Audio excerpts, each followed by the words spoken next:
నమస్తే, welcome to four sides TV special discussion. నేను విజయ్.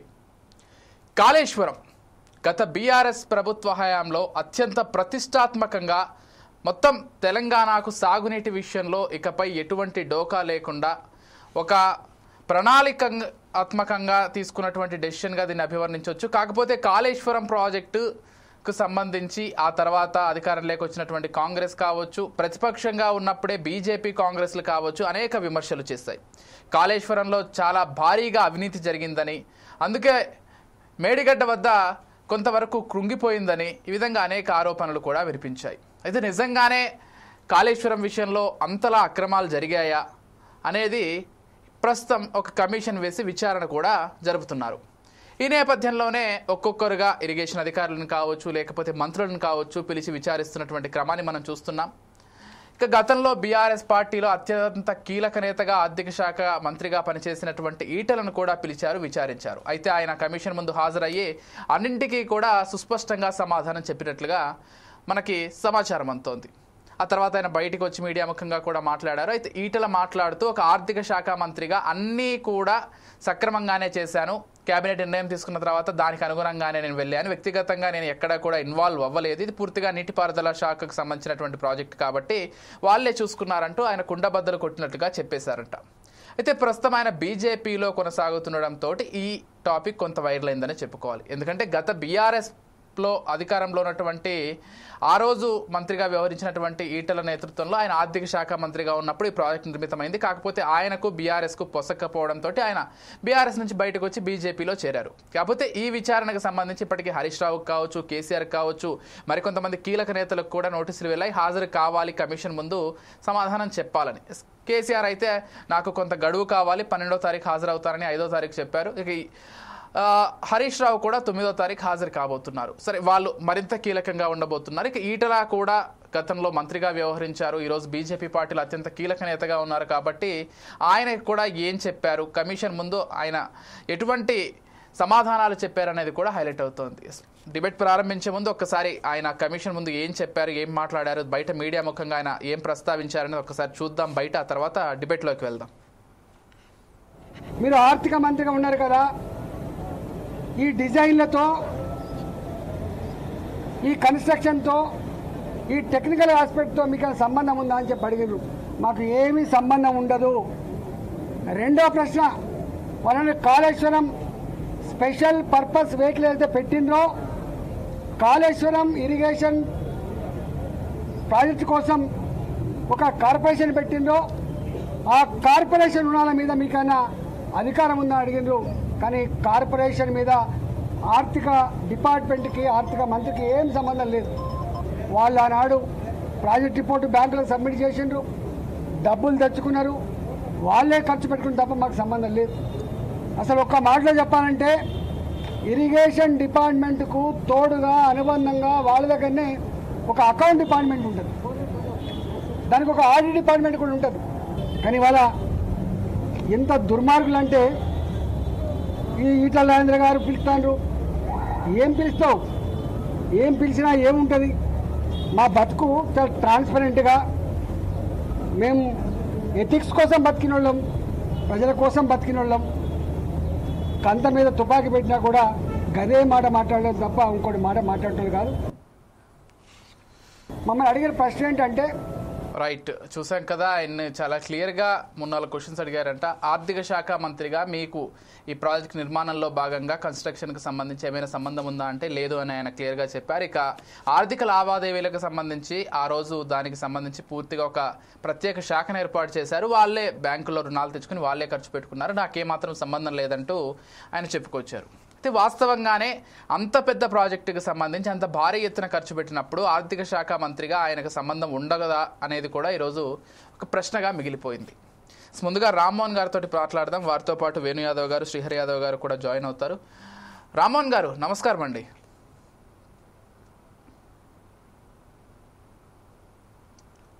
విజయ్ గారు నమస్కారం. నమస్తే. నమస్తే అండి. సార్, నేను అంటున్నట్లుగా అంటే కాళేశ్వరం అనేది ఈరోజు దాదాపుగా 1,00,000 కోట్లు పూర్తిగా నేను చెప్పాను, కానీ 94,000 కోట్ల వరకు దానికి ఖర్చు పెట్టినట్లుగా మనకు ఒక ఆర్థిక రిపోర్ట్ ఉంది. అయితే ఇంత భారీ ప్రాజెక్టుకి సంబంధించి ఏ ప్రభుత్వంలో అయినా ఆర్థిక శాఖ మంత్రి ఇన్వాల్వ్మెంట్ కూడా ఉంటుందనేది ఒక చర్చ. మీకు అవగతం ఉన్నంత వరకు అసలు ఎంతవరకు ఇన్వాల్వ్మెంట్ ఉంటుంది ఆర్థిక శాఖ మంత్రికి సంబంధించి, లేకపోతే దానికి సపరేట్గా ఒక శాఖను క్రియేట్ చేసి వాళ్ళే మొత్తం చూసుకున్నారా? ఏం చెప్తారు మీరు? మొట్టమొదటిగా కమిషన్ ఇవాళ విచారించి దాని మీద మాట్లాడదాం. తర్వాత దాని మీద ఆరోపణలు పార్టీలు చేసుకుంటున్నాయి, వాళ్ళ చెప్పుల్లో మనం కాలు పెట్టాల్సిన అవసరం లేదు. నేనేమంటున్నానంటే కమిషన్ ఇప్పటికి 6 సార్లు 7వ మొన్న మళ్ళీ పొడిగించబడ్డది కదా, 7వ మొన్న పొడిగించబడ్డది. కనుక ఏమైందంటే ఇందులో ఇప్పుడు ఈ ముగ్గురు రాజకీయ నాయకులను పిలవడానికే ఇది చేశారని నేను అనుకుంటున్నాను. ఎందుకంటే పొడిగించక ముందు ఈ ముగ్గురిని పిలవలేదు, కానీ పొడిగించిన తర్వాత ముగ్గురిని పిలిచారు, కనుక దానికోసమే పొడిగించబడ్డది అనుకుంటున్నాను. ఇక కాళేశ్వరం ప్రాజెక్టు గురించి మొత్తం మాట్లాడాలంటే ఒకసారి మొదటి నుంచి వస్తే మనకు కాళేశ్వరం ప్రాజెక్టు నా ఉద్దేశం ఏంటంటే టీఆర్ఎస్ ప్రభుత్వం వచ్చిన తర్వాత 3-4 ప్రతిష్టాత్మకమైన చర్యలు తీసుకున్నారు, మంచివి అంటున్నాను నేను. దానిలో అవినీతి జరగలేదని, అవినీతి లేదని అంటలేను, చాలా పెద్ద ఎత్తున అవినీతి కూడా జరిగింది కాదంటలేదు. మొట్టమొదటిది మిషన్ కాకతీయ, మిషన్ భగీరథ, మీ ఈ కాళేశ్వరము, కొన్ని ప్రాజెక్టుల విషయాల్లో కానీ రైతు బంధు కానీ, రైతు భరోసాగా మార్చింది కదా కాంగ్రెస్ ప్రభుత్వం. అవినీతి జరిగిందని కూడా మనం కంక్లూడ్ చేయలేమేమో, అవినీతి జరిగిందని ఎందుకు అంటున్నానంటే ఒక ఈఎన్సీ, ఈ కాళేశ్వరం ప్రాజెక్టు కింద ఒక ఈఎన్సీని పట్టుకుంటేనే 200 కోట్ల రూపాయల పైగా ఆస్తులు దొరికినాయి. చూస్తున్నారు కదా మీరు. అంటే ఒక ఈఎన్సీ దగ్గర 200 కోట్ల రూపాయలు పడితే మరి ఆ రాజకీయ నాయకులు వాటాలేదు, అందరికి వాటాలేదా అని అడుగుతున్నాను నేను కదా. అంటే ఇవాళ కమిషన్ ముందు రామ్మోహన్ గారు మ్యూట్ లో ఉన్నట్లుంది, ఒక్కసారి వేరే ఫోన్ వచ్చినప్పుడు సార్. నేనేమంటున్నాను అంటే ఇక్కడ కమిషన్ దగ్గరికి రాజేంద్ర గారు పోయారు, ఆయన ఒక 10-12 ప్రశ్నలు అడిగారట. స్పష్టంగా ఆయన చెప్పాల్సింది చెప్పిండు, కరెక్ట్ చెప్పిండు, అట్లా ఏం తేడా లేదంట ఆయన చెప్పిన దాంట్లో. కాంగ్రెస్ నాయకులు ఏమంటున్నారంటే కాదు నువ్వు చెప్పాల్సింది చెప్పలేదు, నువ్వు ఎందుకు లొంగిపోయినావు. క్యాబినెట్ సమిష్టి బాధ్యత విజయ్, మనకు క్యాబినెట్ లో ఏం జరిగిందని క్యాబినెట్ సమిష్టి బాధ్యత. ఇక్కడ ఇంకోటి ఏంటంటే రాజేంద్ర గారు క్లియర్ గా చెప్పిండు కూడా, ఆ కార్పొరేషన్ అప్పులతో మాకు సంబంధం లేదు. నిజంగా కరెక్టే, మొత్తం రాష్ట్ర ప్రభుత్వం తీసుకొచ్చే అప్పులలో 3 రకాల అప్పులు ఉంటాయి. నెంబర్ 1 అప్పులు ఏమిటంటే బడ్జెటరీ అప్పులు అంట, బడ్జెట్ కు సంబంధించిన అప్పులు, బడ్జెట్ లో చూపెడతారు, ఎఫ్ఆర్బిఎం పరిమితులు వస్తాయి. రెండోది కాళేశ్వరం. ఒక్క నిమిషం దయచేసి ఇతర గెస్టులు మ్యూట్ లో పెట్టుకుంటే రామ్మోహన్ గారు మాట్లాడిన తర్వాత మళ్ళీ మీ దగ్గరికి వస్తారు. రామ్మోహన్ గారు కంటిన్యూ చేయండి. గారు కూడా వచ్చారు, వారికి నమస్కారం. ఇక్కడ ఏమైందంటే 2 అప్పులు, ఒకటి బడ్జెటరీ అప్పులు, రెండోది ఏమో కాళేశ్వరం కార్పొరేషన్ చేసి వాళ్ళు 90,000 కోట్ల రూపాయల అప్పులు సేకరణకు మొదలుపెట్టింది. దాదాపు 1,00,000 కోట్లు అంటున్నాను, 90,000 కోట్ల మీద ఉన్నది. 89,000 కోట్లు, సరే ఒక 1,00,000 అటు ఇటుగా ఉండొచ్చు, కానీ 90,000 కోట్ల రూపాయలు దీని మీద ఖర్చు పెట్టినారు. అంటే పూర్తిగా కార్పొరేషన్ ఖర్చు పెట్టినది కాళేశ్వరం కార్పొరేషన్. కాళేశ్వరం కార్పొరేషన్ కింద ఓన్లీ కాళేశ్వరం ఉత్తర తెలంగాణలో ఉన్న ఈ మేడిగడ్డ ఇవే కాదు, మేడిగడ్డ, అన్నారము, సుందిళ్ళ 3 బ్యారేజీలు డ్యాములు కలిసి, దాని తర్వాత వందలాది కిలోమీటర్ల మన పైపు లైను, తర్వాత సొరంగాలు, తర్వాత ఎల్లంపల్లి, తర్వాత రంగనాయక సాగరు, మిడిమానేరు పూర్తి చేసుకోవడం, రంగనాయక సాగరు, మల్లన్న సాగరు, కొండపోచమ్మ సాగరు. ఇవాళ ఎవరైతే రేవంత్ రెడ్డి గారు ఇవాళ గంధమాల మన రిజర్వాయర్ కోసం శంకుస్థాపన చేసింది, ఆ భూమి సేకరణతో సహా 90,000 కోట్లు దానికి ఖర్చయింది. దాంతో పాటు దక్షిణ తెలంగాణలో ఉన్న కృష్ణానది మీద కట్టే ప్రాజెక్టులకు కూడా ఈ కార్పొరేషన్, కాళేశ్వరం కార్పొరేషన్ కింద తెచ్చిన అప్పులే కొంత ఉపయోగపడ్డాయి. అంటే ఎక్కువ కాకపోవచ్చు, ఎక్కువ అక్కడ చేసింది కనుక. రెండోది. మూడోది ఏంటంటే గ్యారంటీ అప్పులు, భద్రాద్రి, యాదాద్రి 2 పవర్ ప్రాజెక్టుల కోసం ఆదాయానికి కూడా అప్పులు తెచ్చారు. అది గ్యారంటీ. అంటే ప్రభుత్వం ఏం చేస్తారంటే కార్పొరేషన్ తెచ్చారు. అందుకనే ఇవాళ కమిషన్ ముందు ఈటల రాజేంద్ర గారు స్పష్టంగా చెప్పిండ్రు, అది కార్పొరేషన్ అప్పు కనుక కార్పొరేషన్ అప్పులు బడ్జెట్ లో కలపరు కనుక బడ్జెట్ కు సంబంధం లేకుండా ఇరిగేషన్ శాఖ ఖర్చు పెట్టుకుంటుంది. ఎలా ఖర్చు పెడుతుంది? యూటిలైజేషన్ సర్టిఫికేట్ పెట్టి, అయ్యా ఇప్పుడు సావుకారు దగ్గర పోతాం, నేను పంట వేస్తాను, దున్నంగా నేను తీస్తా, పంట నాటేయంగా నేను తీస్తా, మసాలాకి ఇంత ఇస్తా అని చెప్తారు కదా. ఇదే అంతే. ప్రాజెక్టు కడుతున్న కొద్దీ ఆ లోన్ రిలీజ్ అయినాయి. దానిలో 2 రకాల అవినీతి. ఒకటేమో ఈ బ్యాంకుల నుంచి అప్పులు, బ్యాంకులు ఫైనాన్స్ కార్పొరేషన్ అప్పులు తీసుకుంది గవర్నమెంట్ ఆఫ్ తెలంగాణ. అది అషమాసి కాదు. తీసుకునే క్రమంలో ఏం చేశారంటే ఎక్కువ ఇంట్రెస్ట్ పెట్టి తీసుకున్నారని ఒక ఆరోపణ వాళ్ళ మీద. అది కరెక్ట్. ఎందుకంటే 8-9% అప్పు దొరికే పరిస్థితి ఉండగా పెద్ద పెద్ద బ్యాంకులు ఇస్తున్నప్పుడు మీరు 12 నుంచి 14% ఎందుకు ఇంట్రెస్ట్ పెట్టినది ఒక పెద్ద విమర్శ. దానిలో బ్యాంకుల వాళ్ళు వీళ్ళు కుమ్ముక్కు అనేది ఒక పెద్ద విమర్శ. అది అక్కడ జరిగింది. రెండోది ఏంటంటే నేను చెప్పాను కదా, ఇంజనీర్లు అందరు కింద నుంచి మీ దాకా దోచుకున్నారు. మరి కింద ఇంజనీర్లు అధికారులే అది చేస్తే ఇప్పుడు ఆవు చేలో వేస్తే దూడైతే గట్టిన వేయదు కదా. కనుక ఇప్పుడు ఏమైందంటే ఆవు దూడ వీళ్ళే అధికారులు రాజకీయ నాయకులు పంచుకొని తిన్నారు అంటున్నాను. సమస్య లేదు ఇక్కడ. కనుక ఆనాడు ఆర్థిక మంత్రిగా ఉన్న నీకు ఏం సంబంధం అని అడిగారు. సర్పంచ్ తప్ప ముఖ్యమంత్రికి కూడా చెక్ పవర్ లేదు. ఈ మన రాజ్యాంగం ప్రకారం రాష్ట్రపతి కూడా చెక్ పవర్ లేదు. అక్కడ ఎగ్జిక్యూటివ్ చేస్తారు. ఒకటి చట్టసభలు మన కార్యనిర్వాహక వ్యవస్థ న్యాయ వ్యవస్థలో ఈ కార్యనిర్వాహక వ్యవస్థలో మాత్రమే చెక్ పవర్ ఉంటది. ఒకే ఒక సర్పంచ్ ఉండే అది కూడా సగం మంచేశారు. ఇప్పుడు పంచాయతీ కార్యదర్శి సగం మంచేశారు. అంటే ఇద్దరు సంతకం పెట్టాలి. కనుక ఇక్కడ ఆర్థిక మంత్రి సంతకం పెట్టాడు. అక్కడ ఫైల్ అప్రూవల్ చేస్తాడు. తర్వాత చెక్ డ్రాయింగ్ పవర్ ఉంటుంది. కింద ఆర్థిక శాఖ కార్యదర్శి కూడా ఆయన కూడా ఇప్పుడు రామకృష్ణరావు గారు ఇవాళ మనకు చీఫ్ సెక్రటరీ మనకు శాంతికుమార్ గారు పోయినప్పుడు ఆనాడు ఈ 10 ఏళ్ళు ఆయన ఆల్మోస్ట్ ఆల్ ఈ 5-6 ఏళ్ళు ఆయనే ఉన్నాడు. కనుక ఆయన కూడా విచారించుండు. ఆయన చెప్పిండు. రేపు హరీష్ రావు పోయినా కేసీఆర్ పోయినా వీళ్ళు ప్రజాప్రతినిధులు మాత్రమే. వీళ్ళ దగ్గర ఆర్థిక అధికారాలు లేవు. కాకపోతే క్యాబినెట్ మీటింగ్ పెట్టిందా, క్యాబినెట్ లో అప్రూవ్ అయిందా అంటే చెప్పారు కదా, క్యాబినెట్ అప్రూవ్ అయిందని చెప్పిండు ఆయన. అవును. చాలా కిరణ్ కుమార్ రెడ్డి ఏమంటున్నాడంటే నువ్వు అట్లనే చెప్తావు, నువ్వు అది చెప్పాల్సి లేకుండే, నువ్వు పూర్తిగా లొంగిపోయిన వాళ్ళకు అని అంటున్నాడు. కరెక్ట్ గా ఆయన పరిధిలో ఏదైతే ఉందో అది చెప్పింది. లేనిది లేదని చెప్తారు కదా, ఉన్నదైతే లేనిదైతే ఉన్నదని చెప్పాడు కదా. ఒక్క మాట చెప్పి ముగిస్తాను. కమిషన్ గా పోతలేదు. కమిషన్ రాజకీయ కమిషన్ గా పోతుంది. నేను ఆరోపణ ఎందుకు చేస్తున్నానంటే అడ్వకేట్ గా గతంలో నేను చెప్పినా ఆయన ఇంటికి పోయాడు. నేనేమంటున్నా, నరసింహారెడ్డి గారు భద్రాద్రి యాదాద్రి గారి మీద ప్రెస్ మీట్ పెట్టి ఒక ఎంపైరే మొదటి తీర్పు చెప్పడం, లేకపోతే ఒక జడ్జే ఇద్దరి వాదన వినకుండా మొదటి తీర్పు చెప్పడం జరిగిందా? దానివల్ల ఏమైంది, సుప్రీంకోర్టు మొట్టికాయలు వేసింది పక్కకు పో అన్నది. కనుక అట్లనే ఈయన కూడా ఏం చేస్తున్నారంటే బిగ్ బాస్ ఎవరు అని అవసరం లేని ప్రశ్నలు కూడా వేస్తున్నారు. వెంకటస్వామి గారు చెప్పారు నాకు, ఈ టర్మ్స్ ఆఫ్ రెఫరెన్సెస్ చాలా విఘ్నులు వారికి బాగా తెలుసు. టర్మ్స్ ఆఫ్ రెఫరెన్సెస్ అని ఉంటాయి. కమిషన్ ఆఫ్ ఎంక్వైరీ ఇది. కమిషన్ కోర్టు కాదు ఇది. కమిషన్ ఆఫ్ ఎంక్వైరీ కోర్టు అధికారులు కొన్ని ఉంటాయి. సమన్స్ పంపే అధికారాలు, నోటీసులు ఇచ్చే అధికారులు ఉంటాయి. కనుక ఇక్కడ వాళ్ళకు టర్మ్స్ ఆఫ్ రెఫరెన్సెస్ ఏమి ఇచ్చిండ్రు? మేడిగడ్డ కుంగుబాటు కారణమైంది, మన అన్నారం కుంగుబాటు కారణమైంది. ఈ 3 బ్యారేజ్ల ఇది పెట్టి ప్రాణహిత చేవలు ఎందుకు మార్చినాం? ఈటలకి ఏం తెలుస్తుంది? అట్లానే మీరు బిగ్ బాస్ ఎవరు, ఇందులో వెనక నుంచి ఉన్నారు ఎవరు, ప్రతి అధికారిని ప్రశ్న వేస్తారు. Leading questions. అసలు బిగ్ బాస్ ఉన్నాడో లేదో ముందు విచారణ జరపాలి కదా. బిగ్ బాస్ రాజకీయ కమిషన్ కాదు కదా. బిగ్ బాస్ అని అయినట్లు అంటాడు. బీసీ ఘోష్ గారు, నేను అడ్వకేట్ ను, బీసీ ఘోష్ గారు రిటైర్డ్ జడ్జి, ఆయనకు తెలియలేదు అంటలేదు. కానీ 7వసారి కూడా వాయిదా వేసుకొని మళ్ళీ కొత్తగా సమన్వయ మంత్రులు చూసిందా? ప్రతి 2 నెలలకోసారి 3 నెలలకోసారి. ఇప్పుడు 14 నెలలు అయిపోయింది కమిషన్ పనిచేయబట్టి. మళ్ళీ 2 నెలలకు పొడిగించారు, జూన్ జూలై కూడా. కనుక దీనిలో ఏమనిపిస్తుందంటే రాజకీయ కమిషన్ గా పనిచేస్తుందా, అధికారులతో పాటు వీళ్ళని కూడా పిలిపించడం మేము గొప్ప అని చెప్పుకోవడానికి అంటున్నాను. ఖచ్చితంగా పోకపోతే తప్పు. ఒక మాట చెప్పి ముగిస్తాను. కవిత మొన్న మాట్లాడింది ఏమనంటే, మా నాయన పిలుస్తారా, ఆయన జాతి పిత, తెలంగాణ తెచ్చిండు, ఎవరైనా చట్టం ముందు సమానం, ఎవరైనా సరే. ఇందిరాగాంధీ కాదు, రాష్ట్రపతిని కూడా పిలుస్తారు. రాష్ట్రపతికి మన హద్దులు నిర్ణయించింది కదా మన సుప్రీంకోర్టు. ఏమన్నది, నువ్వు 3 నెలల లోపల నువ్వు తీర్పు చెప్పి ఏదైనా చెప్పన్నది, అన్నదా లేదా? అంతే కదా. ఎగ్జిక్యూటివ్ తను నియమించే రాష్ట్రపతినే తప్పట్టినప్పుడు నువ్వెంత, నీ లెక్క ఎంత? కనుక వీళ్ళు ఏం చేస్తున్నారంటే స్వామి కంటే స్వామి భక్తి, రాజు కంటే రాజభక్తి, మా నాయనని పిలుస్తారా అంటే కాదు. కేసీఆర్ గారు కూడా పోవాలి, మన రాజేంద్ర గారు ఎట్లా పోయినారు, హరీష్ రావు కూడా పోవాలి. అందరూ ఒకటే కదా. ఇప్పుడు మనం ఎన్నుకున్నటువంటి మనల్ని 5 ఏళ్ల పాటు పరిపాలించేటువంటి నేత మాత్రమే గాని ఎవరు కూడా అతీత శక్తి ఎవరైతే కాదు కదా. ఎవరు కాదు. దేశంలో ప్రతి పౌరుడు ఒకటే. విజయ్ గారు ఒక్కొక్కటే మాట, ఇక్కడ ఏంటంటే ప్రభుత్వాలు శాశ్వతం, పార్టీలు శాశ్వతం కాదు. వీళ్ళ అధికారులు రేపు ఇంకొకరికి పోవచ్చు. ఈ కార్యదర్శి గురించి వాళ్ళు కేసులు పెట్టినా, రేపు అందాలపూడి నుంచి వీళ్ళు కేసులు పెట్టినా, ప్రభుత్వం అంటే ఒకటి ఉంటది కదా. ప్రభుత్వం చేసే పనులు ప్రతిదానికి ఈకల్ వ్యక్తి ఏమవుతుంది అంటే మొదటికే వస్తుంది. ఈ కుంగుబాటులో మాత్రం అవినీతి ఉంది. దీన్ని బయట పెట్టాలి. ఎవరు తిన్నారో బయట పెట్టాలి, వాళ్ళకి జైలుకు పంపించాలి. అది ప్రభుత్వం చేస్తే చాలా సంతోషం. రైట్. వేణు యాదవ్ గారు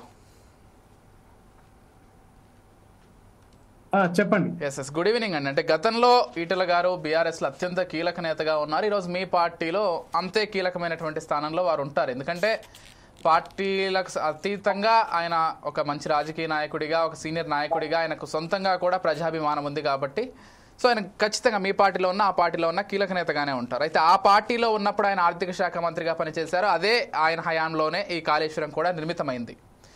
ఇప్పుడు వాళ్ళు పిలిచి ఆర్థిక మంత్రిగా మీకు ఏమైనా సంబంధం ఉందో ఆర్థిక విషయాల్లో కావచ్చు, లేకపోతే కాళేశ్వరం నిర్మాణ విషయంలో కావచ్చు అంటే అడిగారు. ఆయన నాకేమాత్రం సంబంధం లేదంటూ చెప్పుకొచ్చారు. ఏంటి ఈ కమిషన్ విచారణ మళ్ళీ ఈటెల గారికి సంబంధించి మళ్ళీ విచారణకు పిలిచే అవకాశం ఉందా, లేకపోతే ఇంతటితో ఈటెల గారిని పక్కకు పెట్టేసి హరీష్ రావుకు లేకపోతే కేసీఆర్ వీళ్ళకి మాత్రమే పరిమితం అయ్యే అవకాశం ఉందా? ఏం చెప్తారు మీరు? అందరికీ నమస్కారం. అదేవిధంగా ప్రేక్షకులకు, వీక్షకులకు, ప్యానెల్లో ఉన్నటువంటి పెద్దలందరికీ శుభ సాయంత్రం. ఏదైతే ఈ రోజు మీరు ఈ చర్చలో భాగంగా జరుగుతున్నటువంటి పరిణామాలు ఒకసారి మనం ఇప్పుడే మన అనలిస్ట్ గారు బండారు రామ్మోహన్ గారు చెప్పినట్టు కమిషను ఏదైతే ఈ యొక్క కమిషన్ కానివ్వండి, ఈ సంబంధిత విచారాలను పక్కన పెడితే అసలు బీఆర్ఎస్ పార్టీకి సంబంధించి ప్రభుత్వం రాకపోకుండా అవినీతి గురించి, అవినీతిమయమైనటువంటి బీఆర్ఎస్ పార్టీలో కీలకమైనటువంటి ఈ కాళేశ్వరం ప్రాజెక్ట్ అవినీతి అనేది వాళ్ళు ఓడిపోవడానికి ఒక కీలకమైనటువంటి అంశం. ఎన్నో రకాల అవినీతి అంశాలు ఉంటే, లిక్కర్ కానివ్వండి, ఇంకోటి కానివ్వండి, రకరకాలుగా సంబంధిత అంశాలు ఉంటే కీలకమైనటువంటి అంశం కాళేశ్వరంలో అవినీతి జరిగింది, 1,00,000 కోట్ల ప్రాజెక్టులో అవినీతి జరిగింది అనేదే బీఆర్ఎస్ పార్టీ, అంతకుముందు టీఆర్ఎస్ పార్టీ, ఇప్పుడు బీఆర్ఎస్ పార్టీ భారాస పార్టీకి ఓడిపోవడానికి కారణమైనటువంటి, ప్రజలు వాళ్ళకి బుద్ధి చెప్పడానికి కారణమైనటువంటి కీలకమైనటువంటి అంశం.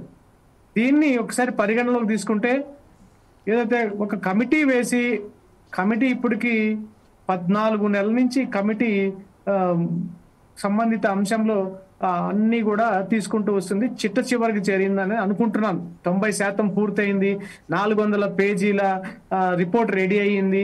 అదేవిధంగా అధికారులు ఎంతమంది అవినీతి పాల్పడ్డారు, రిటైర్డ్ ఇంజనీర్లు అనేది ఒకటి రిపోర్ట్ని ఇటీవల 2 రోజులు 2-3 డేస్ బ్యాక్ కూడా మీడియా ముఖంగా ఒకటి రిపోర్ట్ వచ్చింది. సో ఇవన్నీ పక్కన పెడితే తుది దశకు చేరిందని ఇప్పటికైనా కాంగ్రెస్ ప్రభుత్వము ఏ విధమైనటువంటి అంశాలు చెప్పి, ప్రజలకు చెప్పి, కాళేశ్వరంలో అవినీతి జరిగింది, కాళేశ్వరం అవినీతి జరిగింది, కేసీఆర్ అవినీతి పరుడు, కేసీఆర్ బిడ్డ అవినీతి పరుడు అని చెప్పినటువంటి అంశాలన్నిటిని చెప్పి ఈరోజు ఈ కమిటీని వేసి చేస్తున్నటువంటి సందర్భంలో ఈరోజు ఈటెల రాజేందర్ గారిని, అదేవిధంగా ప్రస్తుతం మా బీజేపీ పార్టీలో ఉన్నటువంటి నాయకుడు ఆయన వెళ్ళడం జరిగింది.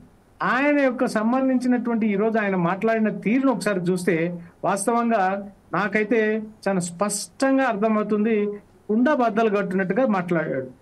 నా కణత మీద తుపాకీ పెట్టినా నేను నిజమే చెప్తాను అన్నటువంటి ఒక రాజకీయంగా కాకుండా ఒక ఎమోషనల్ గా, నైతికంగా ఆయనటువంటి చెప్పినటువంటి మాటను ఒకసారి గమనిస్తే ఆయనకు అందులో సంబంధం లేదు అనేటువంటి విషయాన్ని స్పష్టంగా మనము తెలుసుకోవచ్చు ఆయన చెప్పినటువంటి మాటలను బట్టి. అంటే ఆయన మా భారతీయ జనతా పార్టీలో ఉన్నాడా, మా భారతీయ జనతా పార్టీలో ఉన్నాడు కాబట్టి నేను ఇలా మాట్లాడుతున్నాను అని కాదు.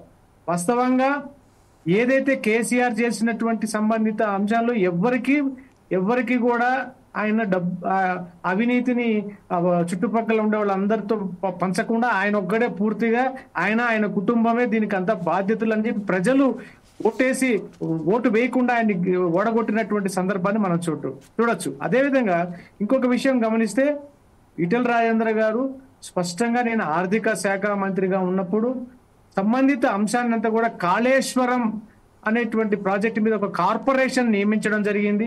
దానికి సంబంధించి నిధులు కూడా సంబంధిత అంశాన్ని మంత్రివర్గంలో నిర్ణయించుకున్న అంశాల వరకే నేను పరిమితమైనాను. అంతకు మించి అక్కడ అప్పులు తెచ్చుకుంది, కమిషనే ఖర్చు పెట్టుకుంది. అది ఒక కార్పొరేషన్ తెచ్చుకుంది, కార్పొరేషన్ ఖర్చు పెట్టిందని క్లియర్ గా చెప్పారు ఆయన. చెప్పారు ఆర్థిక శాఖకు సంబంధం లేదు, ఇది పూర్తిగా టెక్నికల్ డీటెయిల్స్ తనకు తెలియదు అని స్పష్టంగా మాట్లాడడం జరిగింది. నేను ఆయన మాట్లాడినటువంటి అంశాలను ఆయన కూడా కొన్ని డాక్యుమెంట్లు కూడా ఆయన ఇవ్వడం కూడా జరిగింది. ఆయన దగ్గర ఉన్నటువంటి డాక్యుమెంట్లను ఇవ్వడం జరిగింది.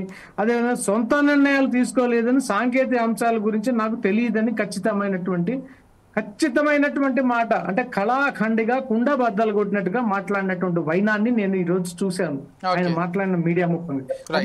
అది నాకు తెలిసినటువంటి నా పరిజ్ఞానంతో ఆయన మాట్లాడిన విధానాన్ని నేను చెప్పగలుగుతున్నాను.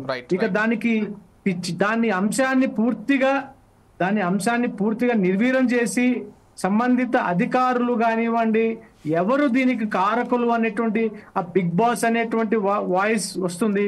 ఇవన్నీ ఎవరు తేల్చాలంటే కమిటీ తేల్చాలి. ప్రస్తుత ప్రభుత్వం అధికారంలో ఉన్నటువంటి కాంగ్రెస్ పార్టీ తేల్చాలి అనేటువంటి ఆ విషయాన్ని స్పష్టంగా చెప్పగలను. ఓకే శ్రీహరి గారు, మీతో మాట్లాడే ముందు ఒకసారి కాంగ్రెస్ తో మాట్లాడి మీ దగ్గరికి వస్తాను. అంటే మిమ్మల్ని చివరిగా వేశారని కాదు, ఎందుకంటే వీళ్ళందరికీ సమాధానం చెప్పాల్సింది మీరే. శ్రీహరి గారు వర్షన్ రానియండి, శ్రీహరి గారు వచ్చినాక నేను మాట్లాడు. అట్లా అంటారా? అంటే మీరు చెప్పే ఆరోపణలకు సంబంధించి సమాధానం చెప్పాల్సింది వాళ్ళు కదా. రానియండి, శ్రీహరి గారు వర్షన్ వచ్చాక నేను మాట్లాడతాను. Okay sir. సరే శ్రీహరి గారు చెప్పండి. శ్రీహరి గారు నమస్తే. ప్యానల్ లో ఉన్న రామ్మోహన్ గారికి, వేణు యాదవ్ గారికి, వెంకటస్వామి గారికి, విజయ్ గారు, మా వీక్షకులు అందరు కూడా నమస్తే. కాళేశ్వరం సంబంధించి దాన్ని ఒక రకంగా ఈ భూమండలం మీదనే ఒక తెలంగాణ రాష్ట్రం భారతదేశంలో కాదు, మెట్ట ప్రాంతానికి పొందూరు ప్రాంతం నుంచి సముద్రంలో కలవబోయేటటువంటి నీళ్ళని తీసుకొచ్చి 600 మీటర్ల ఎత్తులోకి ఒక బ్యాలెన్సింగ్ రిజర్వాయర్లో పెట్టి ఒక అనేక టన్నెల్స్ పెట్టి 100 కిలోమీటర్ల దూరం నీళ్ళని తీసుకొచ్చినటువంటి ఒక అద్భుతమైనటువంటి ప్రాజెక్టు కాళేశ్వరం ప్రాజెక్టు. అందులో జరిగినటువంటి ఒక్క బరాజులో 2 పిల్లర్లకు సంబంధించినటువంటి ఒక చిన్న లోపాన్ని చూపెట్టి మొత్తం 1,00,000 కోట్ల అభివృద్ధి జరిగినట్టు అసలు ఖర్చు పెట్టిందే. ఇంతకుముందే రామ్మోహన్ గారు వివరాలు చెప్పారు, నేను ఆ చర్చల్లోకి ఉద్దేశపూర్వకంగానే కాళేశ్వరం ప్రాజెక్టు అనేది ఒక పేరు తీసుకొచ్చింది కాబట్టి బీఆర్ఎస్ పార్టీకి, తెలంగాణ సమాజానికి కాళేశ్వరం ప్రాజెక్టులో వచ్చిన పేరుని అబాస్పాలు చేయడం కోసం అందులో అవినీతి జరిగిందని దాన్ని అడ్డంగా పెట్టి మొత్తం విస్తృతంగా బదనాం చేయడానికి ఎన్నికల ముందే ఆ పిల్లర్లలో పర్రెలు రావడం కానీ, ఆ 2 పిల్లర్లు 3 పిల్లర్లు కుంగిపోవడం కానీ ఎన్నికల ముందు జరగడం అనేది ఓ మేరకు ఎన్నికల్లో నష్టం జరిగిన మాట నిజం.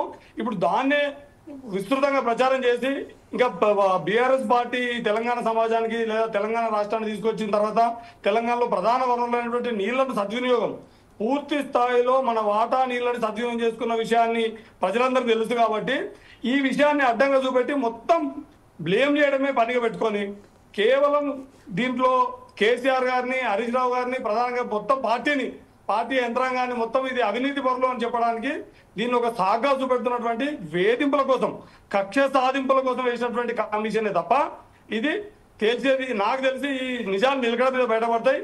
ఖచ్చితంగా ఈ కాళేశ్వరం కమిషన్ వేసినటువంటి కమిషన్ కి పూర్తి స్థాయిలో హరీష్ రావు గారు కూడా హాజరవుతారు, కేసీఆర్ గారు కూడా హాజరవుతారు. పూర్తి నిజాలు బట్టబయలు చేసి వాస్తవాలు ఏందో సమాజానికి, కమిషన్ కి పూర్తి ఆధారాలు ఇచ్చి ఇప్పటికే అనేక సార్లు పూర్తి వివరాలు సమాజానికి అందించి ఉన్నాం. రేపు భవిష్యత్తులో కూడా ఖచ్చితంగా కాళేశ్వరంలో కేవలం కుట్రపూరితంగా వేసినటువంటి కమిషన్ ఇది.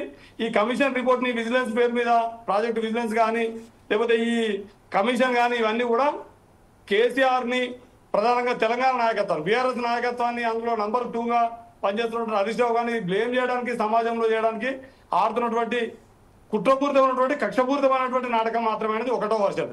రెండవది కమిషన్ కు ఖచ్చితంగా హాజరవుతారు, తప్పించుకొని పారిపోయడానికి లేదు.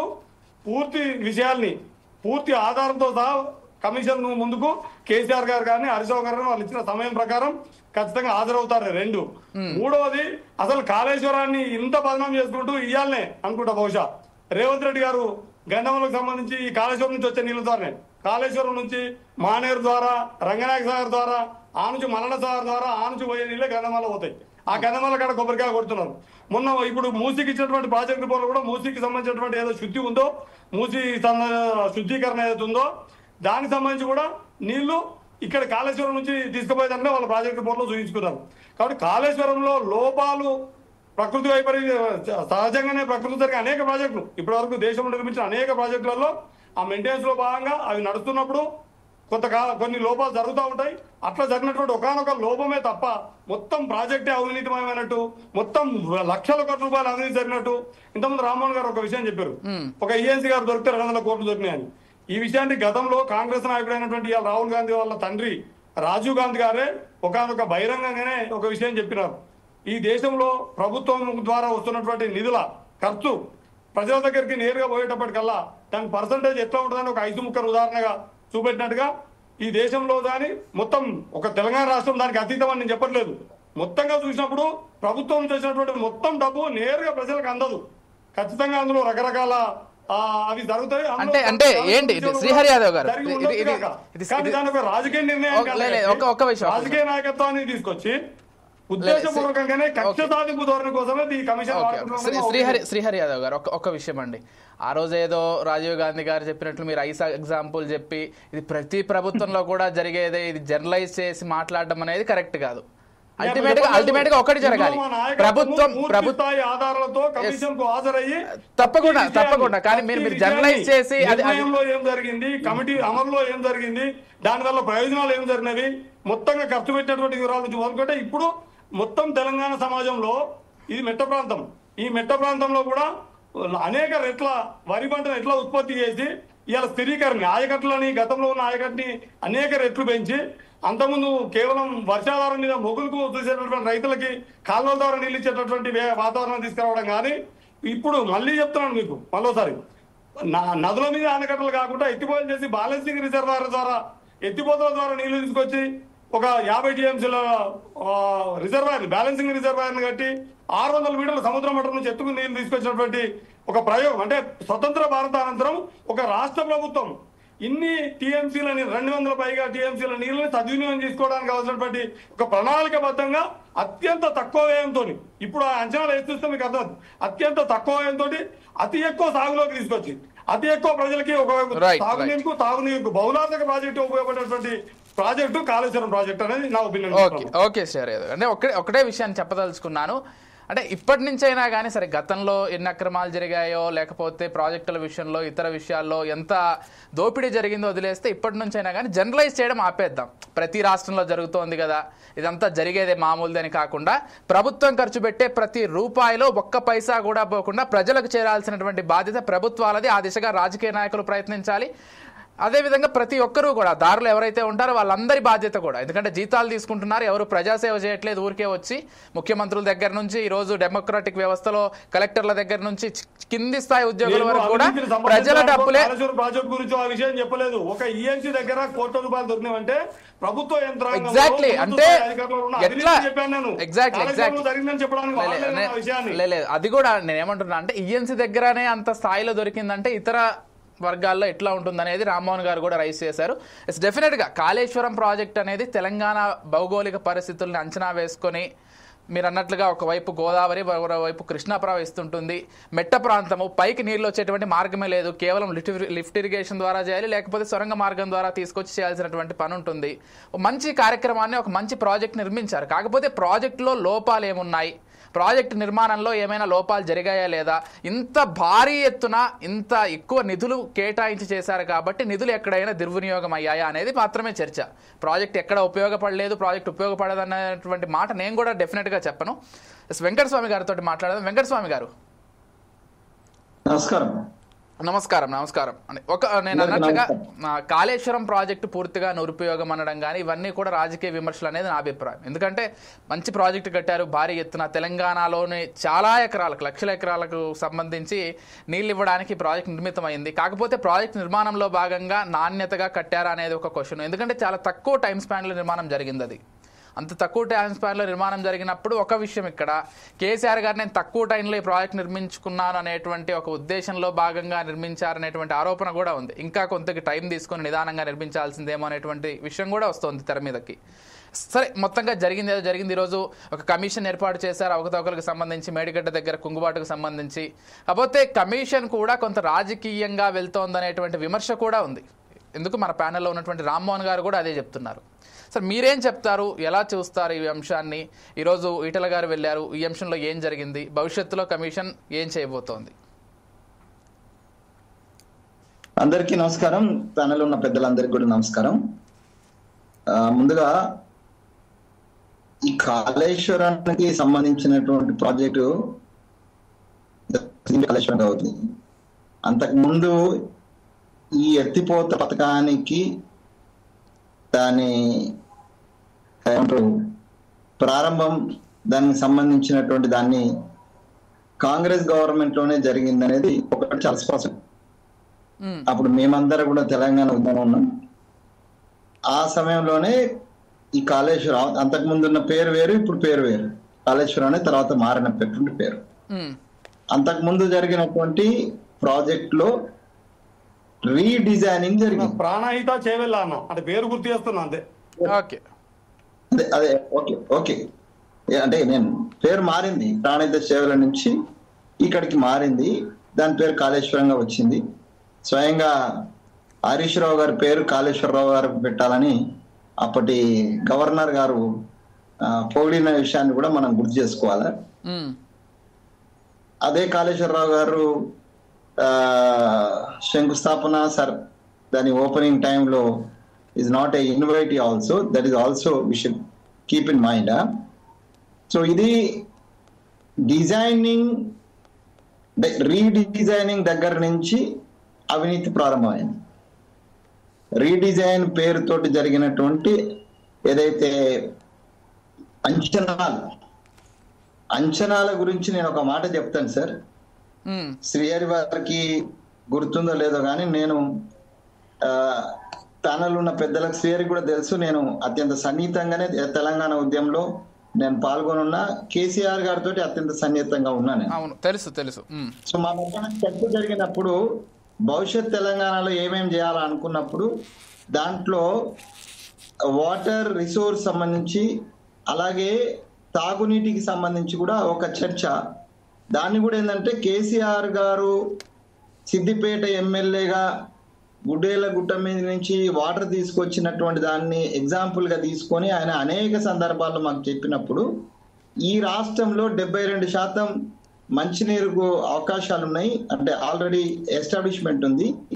ఇంకొక 28% 6,000 కోట్ల రూపాయల అంచనా ఉద్యమం జరుగుతున్నటువంటి 2013, 2012, 13 ప్రాంతంలో ఐఏఎస్ ఆఫీసర్ అగర్వాల్ గారు, రామ్ లక్ష్మణ్ గారు, చనిపోయినటువంటి అది వాటర్ విద్యాసాగర్ గారు, తర్వాత నాయని నరసింహారెడ్డి గారు, సో వీళ్ళందరి సమక్షంలో చర్చ జరిగింది. అప్పుడు అంచనా 6,000 కోట్ల రూపాయలు. బట్ అదే టిఆర్ఎస్ ప్రభుత్వం వచ్చిన తర్వాత దాని అంచనా it has gone to 36,000 course వెళ్ళింది. దాని తర్వాత 40 క్రాస్ అయింది. ఇది మిషన్ భగీరథ్ కి సంబంధించినటువంటి ఒక అంశాన్ని అంచనాలు ఎట్లా మారినాయి అనేది మీకు నేను ఎగ్జాంపుల్ గా నేను చెప్తున్నాను. నేను ప్రత్యక్ష సాక్ష్యం కాబట్టి అది ఎగ్జాంపుల్ తీసుకుంటున్నాను. రెండోది, ఇప్పుడు ఇక్కడికి వచ్చినాక రీడిజైన్ పేరుతో జరిగినటువంటి మార్పుల కారణంగా technically as well as the financially ఈ 2 రకాలుగా మనం నష్టపోయినాం. ఇక్కడ ఇది ఏ కంపెనీ అయితే రాజశేఖర్ రెడ్డి గారు ఉన్న టైంలో ఫీజిబిలిటీ సర్టిఫికెట్ ఇచ్చిందో అదే కంపెనీ ఆడ ఫీజిబుల్ కాదు కాబట్టి దాని ప్లేస్ మార్చమని కాళేశ్వరాన్ని కిందికి తీసుకొచ్చి కట్టినారు. సో దాని డీటెయిల్ గా నేను వెళ్ళటం లేదు, ఎక్కడి నుంచి ఎక్కడికి మార్పు అయింది అనేటువంటిది మనందరికి కూడా తెలిసిందే. సో ఈ రీడిజైన్ పేమెంట్, సో రీడిజైన్ కోసం కంపెనీల పేమెంట్, అదేవిధంగా రీడిజైన్ తర్వాత వచ్చినటువంటి అంచనాల యొక్క ఎన్హాన్స్మెంట్, ఇవన్నిట్లలో కూడా అవినీతి కారణంగానే అంచనాలు పెరిగినాయి. అవి ఆల్మోస్ట్ మోర్ దెన్ 50% అంచనాలు పెరిగి, ఈ 50% పెరిగిందంటే 50%లో 25% అన్నా కూడా జేబులలోకి పోయింది అనేటువంటిది చాలా స్పష్టం. ఆ జేబులలో పోయినలలో చిన్న ఉద్యోగి కిందనే వచ్చిన చిన్నవాడే ఆయన అది ఈఎన్సీ ఎవరైతే ఉన్నారో ఆయన దగ్గర దొరికిన 2,000 కోట్లు 200 కోట్ల సంథింగ్ అనుకుంటే, ఇలా ప్రతి ఒక్కడు అందులో ఇన్వాల్వ్ అయినటువంటి ఎంప్లాయీస్ దగ్గర నుంచి రాజకీయ నాయకులందరూ కూడా దాంట్లో అవినీతికి పాల్పడ్డారనేది ఈ రాష్ట్ర ప్రజలు ప్రగాఢంగా నమ్ముతున్నటువంటిది. అది అక్షర సత్యం. ఇక దీన్ని మనం ఎవరైనా తప్పించకుండా శ్రీహరి గారు అన్నట్టుగా అది ఎంత ప్రజలకు చేరుతుంది, ఎంత ప్రాజెక్టుకు చేరింది. ఇక్కడ ఏంటంటే ప్రజలకు చేరేది కాదు, ఇదంతా ప్రాజెక్టు ఖర్చుకి ఎంత చేరిందో అక్కడి నుంచి ఎంత స్టార్ట్ అయిందో, 100 రూపాయలు స్టార్ట్ అయితే ఆడికి వచ్చేసరికి ఎన్ని రూపాయలు అయిందో అనేది మరి ఈసారి మరి రాజీవ్ గాంధీ అయితే లేడు క్యాలిక్యులేట్ చేయడానికి. ఇప్పుడు క్యాలిక్యులేట్ చేస్తే కేసీఆర్ గారే చేయాలి, ఎందుకంటే ఆయనే ప్రభుత్వ అధినేతగా ఉన్నాడు కాబట్టి ఆయనే చేయాలా, ఆయనే చెప్పాలి. రేపు విచారణ పోయినప్పుడు ఆయన అవినీతి జరిగిందా జరగలేదా, జరిగితే రాజకీయ నాయకులు ఎవరు కాదు, కేవలం అధికారులే తిన్నరా, ఎంప్లాయీసే తిన్నరా, లేకపోతే కాంట్రాక్టర్సే తిన్నరా, ఈ విషయాలన్నిటిని కూడా కమిషన్ ముందు హరీష్ రావు గారు ప్రత్యక్షంగా దాని కేర్ టేకర్ గా పనిచేసిండ్రు. అదే రకంగా కేసీఆర్ గారు బ్రెయిన్ చైల్డ్ అది. సో వారే చెప్తారు కదా, it is a brain child of KCR. So ఆ బ్రెయిన్ చైల్డ్ లో జరిగినటువంటి అంశాలు వారే చెప్పాలి. అది వారి దగ్గర నుంచే నిగదీయాల్సినటువంటి బాధ్యత కమిషన్ మీద ఉంది. అది జ్యుడిషియల్ కమిషన్, అది పొలిటికల్ కమిషన్ కాకూడదు అనేది కూడా నా ఉద్దేశం. అది జ్యుడిషియల్ కమిషన్, జ్యుడిషియరీ వ్యవహారాల విషయానికే అక్కడ ఉన్న టెక్నికల్ అంశాలు, అక్కడ ఉన్న అవినీతి అంశాలను, ఈ రెండింటిని ఫీజిబిలిటీ అంశాలను, ఇవన్నిటిని కూడా బయటికి తీయాల్సిన అవసరం వాళ్ళ మీద బాధ్యత మీద ఉంది. అది 14 నెలలు తీసుకున్నదా, 12 నెలలు తీసుకున్నదా, చివరి అంకంకి వచ్చిందనేటువంటి మాట మనం అంటున్నాం. ఆ చివరి అంకంలో ఇప్పటిదాకా ఏది అధికారులను విచారిస్తే వాళ్ళని శిక్షించాలి, దాంట్లో దోషులైనటువంటి ప్రభుత్వ అధినేతలను కూడా శిక్షించాల్సిన అవసరం ఉంది. కేవలము ప్రభుత్వంలో ఉన్నటువంటి అంటే ఆ ప్రభుత్వం మొత్తాన్నే మనం అంటున్నాం, ప్రభుత్వమే కారణం. ప్రభుత్వాధినేత అయినటువంటి కేసీఆర్ కావచ్చు, కేసీఆర్ యొక్క మంత్రివర్గం కావచ్చు, వాళ్ళందరూ కూడా బాధ్యులే. రామ్మోహన్ రావు గారితో నేను ఒక చిన్న విషయంలో విభేదిస్తున్నాను. ఈటెల రాజేందర్ గారికి సంబంధం లేదు, నేను కేవలం నిమిత్త మాత్రమే. బట్ ఈ వాజ్ ద సెకండ్, అంటే number 2 in the government rate that time. And number 1 కోసం పోటీపడ్డప్పుడు కదా ఇబ్బంది వచ్చింది. సో నెంబర్ 2లో ఉన్నటువంటి ఈటెల రాజేందర్ గారు నాకేం సంబంధం లేదు, నేను నిమిత్త మాత్రమేనంటే 2 అంశాలు వస్తాయి. ఆర్థిక మంత్రిగా ఉండి అంత అసమర్థతగా వ్యవహరించిండా అనాలా, లేకపోతే ఇలా నేను బయటకు వచ్చిన కాబట్టి నాకేం సంబంధం లేదా అని తప్పించుకోండాలి. 2 అంశాలు. సో ప్రభుత్వంలో ఉన్నటువంటి ప్రతి ఒక్కరూ ప్రభుత్వం పక్షాన్నే జరిగింది. అది కమిషన్ ఇంకేదో దానికి ఒక ట్విస్ట్ ఇస్తున్నారండి. కార్పొరేషన్ నుంచి డబ్బులు వచ్చినాయి, మొత్తం corporation is under the government of Telangana are not? The government of తెలంగాణలో ఈటెల రాజేందర్ గారు, హరీష్ రావు గారు, కేటీఆర్ గారు, కేసీఆర్ గారు వీళ్ళందరూ ఉన్నారా లేరా? మొత్తం క్యాబినెట్ దీనికి బాధ్యత వహించాలా లేదా? ఇదంతా కూడా బిగ్ భాష, స్మాల్ భాష, సెకండ్ భాష, ఫస్ట్ భాష కాదు. ఆల్ భాషెస్ should be responsible for the whatever the government project. ఆ ప్రాజెక్ట్ సంబంధించినటువంటి మంచి జరిగితేనేమో మన ఖాతాలోకి మన బ్రెయిన్ చైల్డ్ అవుతుంది, ప్రపంచంలోనే అద్భుతమైనటువంటి విన్యాసం అవుతుంది. చెడు జరిగితే మాత్రం మనకేం సంబంధం లేదు. అట్లా కాదు వెంకటస్వామి గారు, అంటే ఎవరు దీని వెనక ఉండేటువంటి ఈ ద్వంద్వ నీతి కదా ఇది. మంచి జరిగినప్పుడు లేకపోతే దాని గురించి చెప్పుకోవాల్సి వచ్చినప్పుడు మొత్తం జనాన్నే బస్సులలో తీసుకుపోయి చూపించినాం కదా.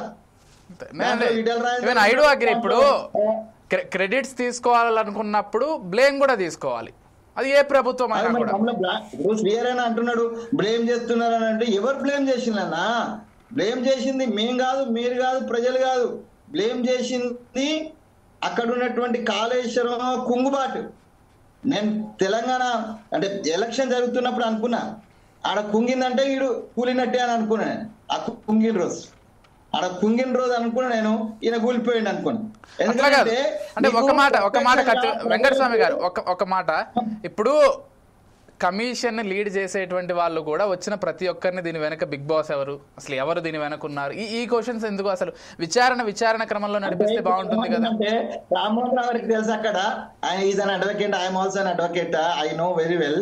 అండ్ ఈ అనవసరమైన కొస మెరుపులతోటి అర్థవంతం లేనటువంటి ప్రశ్నలతోటి ఆ కమిషన్ కు ఉన్నటువంటి ఇంటిగ్రిటీని దెబ్బతీస్తున్నది ఇలా ఆ కమిషన్. అది జుడిషియల్ కమిషన్ ఎక్కువ కామెంట్ చేస్తే నా మీద కూడా చర్యలు తీసుకునే అవకాశం ఉంది, కానీ నేనేం దానికేం భయపడటం లేదు.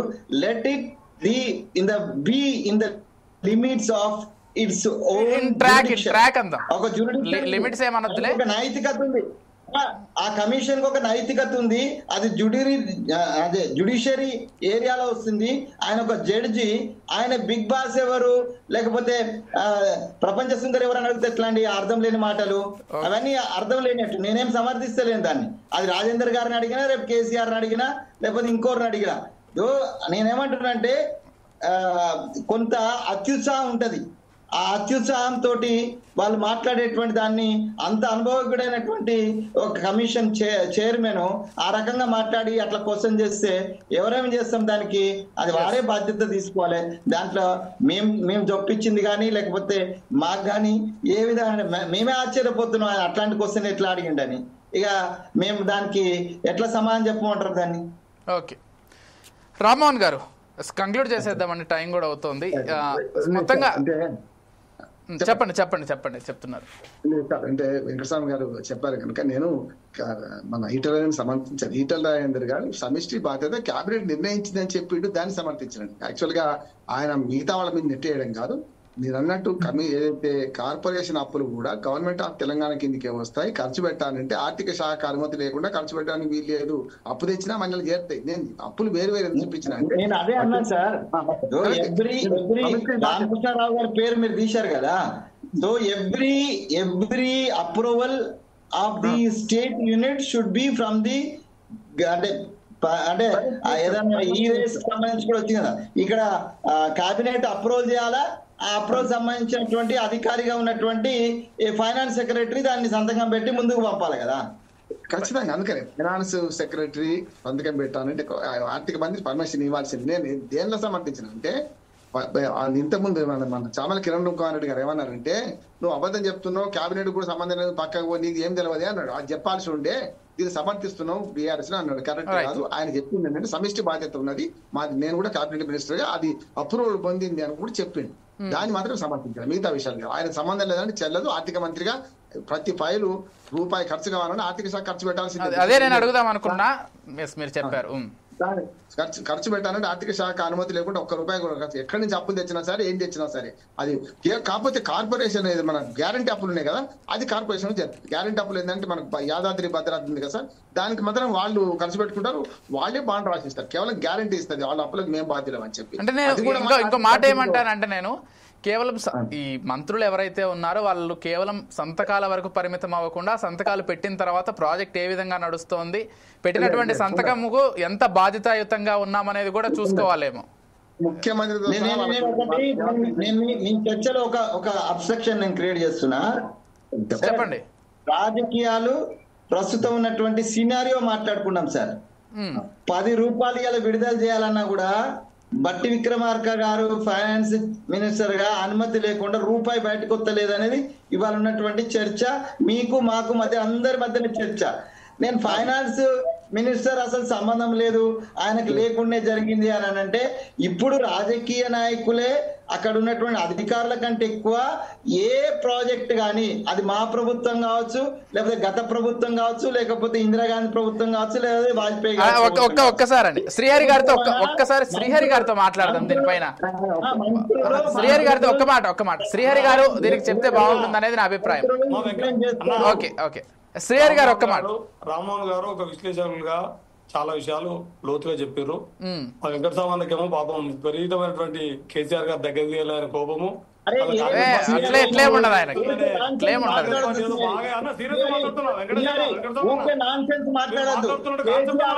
కేసీఆర్ అబ్బాయి కానీ నేను పనిచేసినాయా?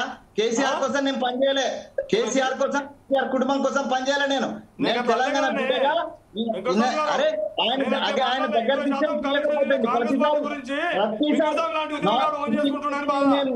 ప్లీజ్ మంచిగా నడిచింది డిబేట్. అనవసరంగా అట్లాగా శ్రీహరి గారు ప్లీజ్ ఒక క్వశ్చన్ శ్రీహరి గారు ఒక క్వశ్చన్ ఓకే వెంకటస్వామి గారు నేను కూడా ఖండిస్తున్నా, అలాంటి వ్యాఖ్యలు కరెక్ట్ కాదు. మీరు ఇట్లా మాట్లాడితే నేనేం అనలేదు అన్న, నీ మీద ఉన్నటువంటి గౌరవంతో నేను ఇప్పుడు అంటున్నా, కేసీఆర్ గారు నన్ను దగ్గర తీయలేదనో, లేదా కేసీఆర్ గారు నాకేం చేయలేదనో బాధ నాకు ఇసుమంతా కూడా లేదు. నేను తెలంగాణ ఉద్యమ బిడ్డను. తెలంగాణ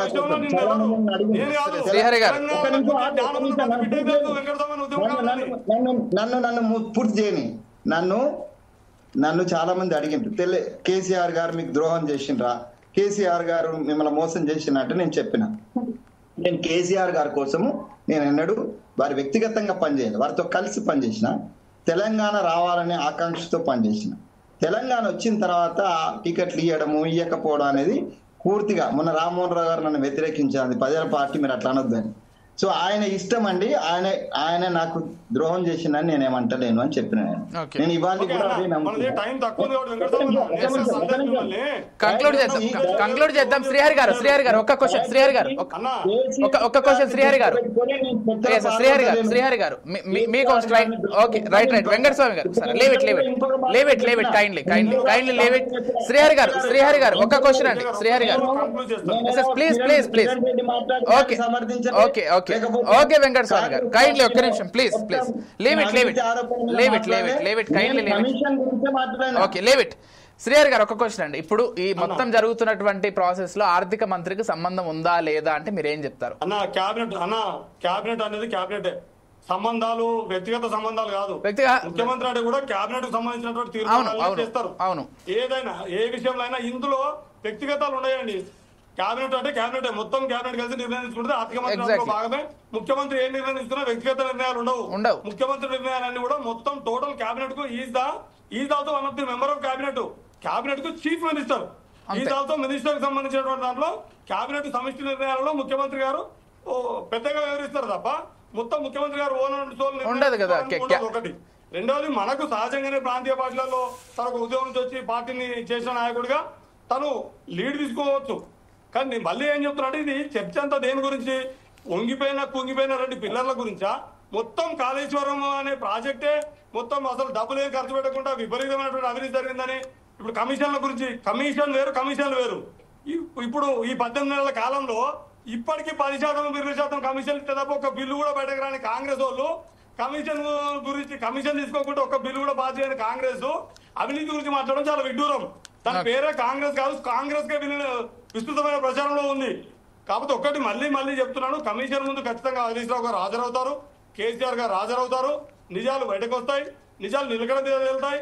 ఖచ్చితంగా ఇందులో నిర్మాణపరమైన లోపం ఆ ప్రాజెక్టుకు సంబంధించి ఏమైనా లోపాలు ఉంటే ఆ లోపాలు సరిదిద్దుకొని తిరిగి మళ్ళీ ప్రాజెక్టుని వినియోగంలోకి తీసుకురావాల్సిందే తప్ప మొత్తం ప్రాజెక్టే అవినీతిమయము, మొత్తం పార్టీ అవినీతిమయము, మొత్తం ఇది ఎవ్వరికి ఎలాంటి నిరుపయోగమైనటువంటి ప్రాజెక్ట్ అనేది నేను కూడా చెప్పాను కదా శ్రీహరి గారు, వ్యతిరేకిస్తున్నాను. నేను కూడా చెప్పా కదా, కమిషన్ కు హాజరవుతారు మా వాళ్ళు, నిజాలు నిలకడ మీద వెళ్తాయి. ఇందులో ఖచ్చితంగా ఒక గొప్ప నిర్ణయం తీసుకున్నటువంటి తెలంగాణ రాష్ట్ర సమితి ఆనాడు ఈ రోజు భారత రాష్ట్ర సమితి ఉన్నటువంటి పార్టీ తీసుకున్న నిర్ణయం కానీ జరిగినటువంటి విషయాలు కానీ కూలంకషంగా ప్రజలకు కమిషన్ కూడా రేపు వాస్తవాలు బయటతీస్తారు. ఇప్పుడు జరుగుతున్నటువంటి కక్షపూరితమైన విధానాలు కలిపి కక్షపూరిత విధానాలు వేణుగారితో మాట్లాడదాం. ఫైనల్ గా ఛాన్స్ ఇస్తాను. వేణుగారు వెయిట్ చేస్తున్నారు, వేణుగారితో కూడా మాట్లాడించాలి. ఒక్కసారి తర్వాత మీకే అవకాశం ఇస్తాను వెంకటస్వామి గారు. రీడిజైనింగ్ పేరుతో జరిగిన అంచనాల మార్పు సంబంధించి నేను ఒక అంశం లేవనెత్తిన. నేను కాంగ్రెస్ ప్రతినిధిగా కాకుండా నేను ఒక సామాన్యుడిగా నేను అడుగుతున్నా, రీడిజైన్ పేరుతో జరిగినటువంటి తతంగంలో అవినీతి జరగలేదంటారా? రీడిజైన్ పేరుతో జరిగినటువంటి తతంగంలో జరిగిన అంచనాలు ఎక్కడి నుంచి ఎక్కడికి పోయినాయి? కమిషన్ డిసైడ్ లేండి.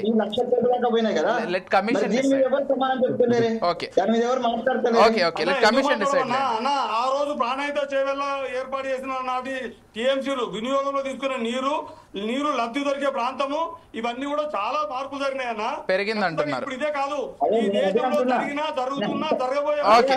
రైట్, వేణుగారితో మాట్లాడదాం. వేణుగారు కైండ్లీ శ్రీహరి గారు వెంకటస్వామి గారు ఒక్క నిమిషం అండి, వేణుగారితో మాట్లాడి క్లోజ్ చేద్దాం.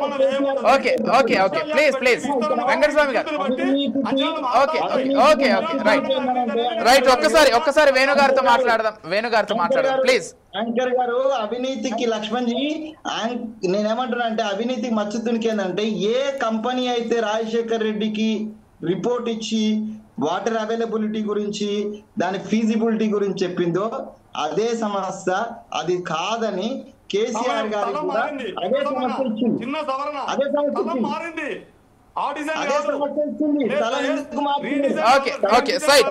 కైండ్లీ వేణుగారు రైట్ ఓకే గాట్ ఇట్ అండి. వెంకటస్వామి గారు అర్థమైంది. వెంకటస్వామి గారు వెంకటస్వామి గారు గాట్ ఇట్. ఒక్క నిమిషం వేణుగారు okay okay right okay okay okay okay Srihari garu got it Srihari గారు ప్లీజ్ వేణుగారితో మాట్లాడదాం. ప్లీజ్ వేణుగారు వెంకటస్వామి గారు ప్లీజ్ ఆగండి. వెంకటస్వామి గారు ప్లీజ్ టైం అవుతుంది. వేణుగారితో ఒకసారి మాట్లాడి ఓకే గాట్ ఇట్ శ్రీహరి గారు అర్థమైంది. వేణుగారు ఒక్క విషయం వేణుగారు, అంటే అసలు ఆర్థిక శాఖ మంత్రి వచ్చి నాకు అసలు ఏ సంబంధం లేదని చెప్పడం కూడా ఎంతవరకు భావ్యం? అంటే ఆయన ఆమోదం లేకుండా నిధులు విడుదల అవ్వవు. సరే ఆయన విడుదల చేసిన తర్వాత లేకపోతే అది పూర్తిగా కాళేశ్వరానికి సంబంధించి ప్రత్యేకంగా ఒక శాఖ ఏర్పడింది, వాళ్ళే అప్పులు తెచ్చుకున్నారు, వాళ్ళే ఖర్చు పెడుతున్నారని చెప్తున్నారు. అసలు ఆర్థిక శాఖ మంత్రికి సంబంధం లేకుండా ఇంత పెద్ద ప్రాజెక్ట్ నిర్మితం అవుతుందా? ఇది సాధ్యమేనా? ఇది ఇప్పుడు ఆర్థిక శాఖ మంత్రికి వ్యక్తిగతంగా సంబంధం ఉందా లేదా అనేది పక్కన పెడితే, ఇది కేబినెట్ కి సంబంధించి గవర్నమెంట్ అనేది ఒక అధికారులతో అదే విధంగా ప్రజాప్రతినిధులతో మంత్రులతో ఒక కేబినెట్ నిర్ణయం తీసుకున్న తర్వాత కేబినెట్ కి కర్త కర్మ క్రియ ముఖ్యమంత్రిగా ఉన్నటువంటి వ్యక్తి కర్త కర్మ క్రియ అంతా కూడా ముఖ్యమంత్రి ప్రాసెస్ లో నడుస్తుంది, కేబినెట్ నడుస్తుంది, అధికారులు నడుస్తారు. ఇప్పుడు విజిలెన్స్ రిపోర్టు మీకు ఇటీవల ఒక 4-5 రోజుల క్రితం కూడా రిలీజ్ చేసిన ఈ రిపోర్ట్ లో దాదాపు 17 నుంచి 20 మంది ఇంజనీర్లపై చర్యలు తీసుకోవాలని, 20 మంది రిటైర్డ్ తీసుకోవాలని రిపోర్ట్ కూడా ఇచ్చింది. అదే నాకు అనిపిస్తున్నది ఏంటంటే ఇది రాను కమిషను అధికారులపై నింద మోపి ఇది ఒక పేలవమైన కమిషన్ అయితే అని చెప్పి నాకు అనిపిస్తుంది. అంటే నాకు తెలిసినంత వరకు పూర్తిగా ఒక్క నిమిషం కంకులు అధికారులనే బాధ్యతలు చేసి ఇది కేవలము మీడియా ముఖంగా రాజకీయ వేదికగా మాట్లాడుకునే అంశంగా తయారవుతుందేమో అని అనిపిస్తుంది.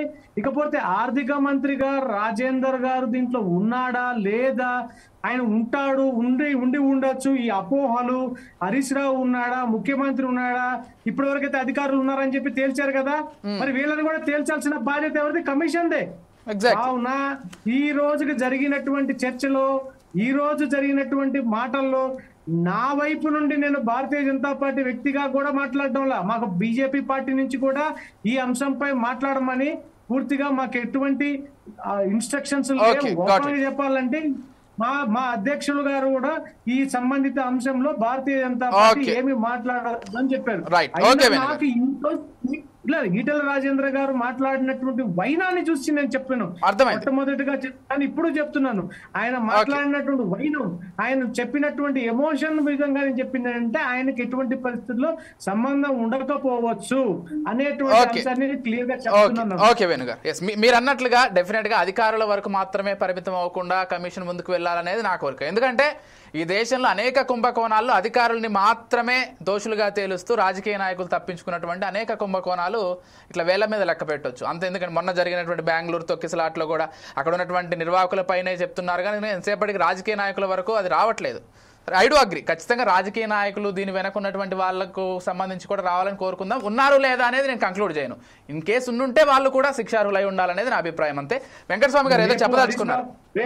రేపు హరీష్ రావు గారు చూద్దాం 12వ తారీఖు వెళ్తున్నారు, చూద్దాం. Let's wait and watch. Venkataswamy గారు ఏదో చెప్తున్నారు, కంక్లూడ్ చేసేయండి, టైం అయింది.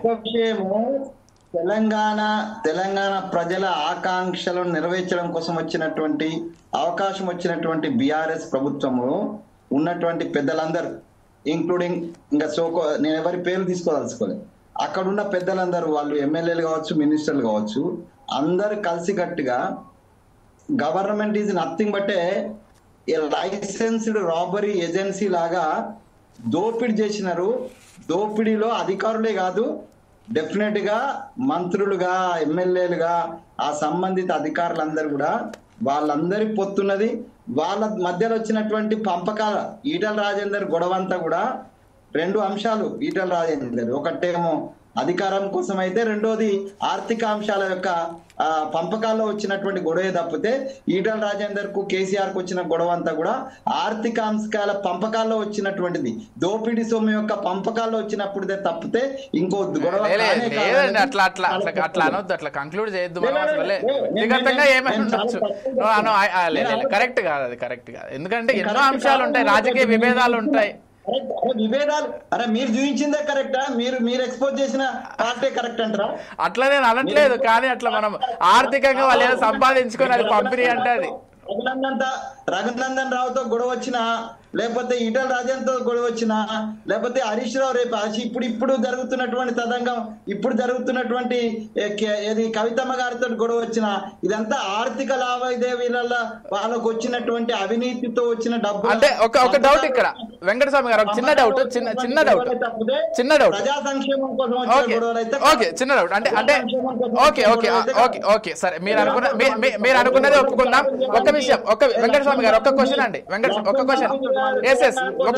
క్వశ్చన్ రైట్, అర్థమైంది. ఒక క్వశ్చన్ అంటే కేవలం బీఆర్ఎస్ పార్టీకి మాత్రమే పరిమితమై ఆర్థిక లావాదేవీలు, అన్ని పార్టీలు ఇలా గొడవలై బయటకు వచ్చే వాళ్ళు అందరూ ఆర్థిక లావాదేవీలతో బయటకు వస్తారా? డెఫినెట్ గా నేనేం దాని నుంచి నేను ఎన్నికపోవటం లేదు, అన్ని పార్టీలు ఐ అప్రిషియేట్ అట్లంటే ఐ అప్రిషియేట్. అన్ని ప్రభుత్వాలు వివరిస్తున్నాయి, దాన్ని బయటికి తీస్తే కమిషన్ వేస్తే చాలా మంది చేపలు దొరుకుతాయి, కానీ పెద్ద చేపలు శ్రీహరి గారు ఏదో చెప్పదలుచుకున్నారు, చెప్పండి రామ్మోహన్ గారు. నేను ఏమంటున్నానంటే సరిగ్గా వెంకటస్వామి గారు సమాధానం చెప్పేసిండ్రు. ఇది తిలా పాపం తలా పిడికడు, ఏ ప్రభుత్వం వచ్చినా కింది నుంచి మీద అందరూ దోసుకుంటున్నారు. ఆయన వారు కూడా చెప్పారు, ఇప్పుడు కమిషన్ల ప్రభుత్వం 20% 30% అంటుంది కదా, సొంత పార్టీ వాళ్ళు అనుకుంటున్నారు. కనుక ఇవాళ రాజకీయ నాయకులకు వాటా లేకుండా అధికారులు దోపిడీ చేయరు, వాళ్ళు కలిసే చేసిండ్రు. ఇవాళ ఏ కమిషన్లు అయినా కమిషన్ల ప్రభుత్వం అన్ని పార్టీలు నేను అదే అంటున్నాను, అది విచారణ అధికారుల వరకు పరిమితం అవ్వకూడదు అనేది నా అభిప్రాయం. ఒప్పుకున్నారు. అధికారి 10 తింటే అదే రాజకీయ నాయకుడు 10 తింటే అధికారి 100 తింటాం. 90. ఎగ్జాక్ట్లీ. శ్రీహరి గారు ఫైనల్ కామెంట్స్ చెప్పేసేయండి.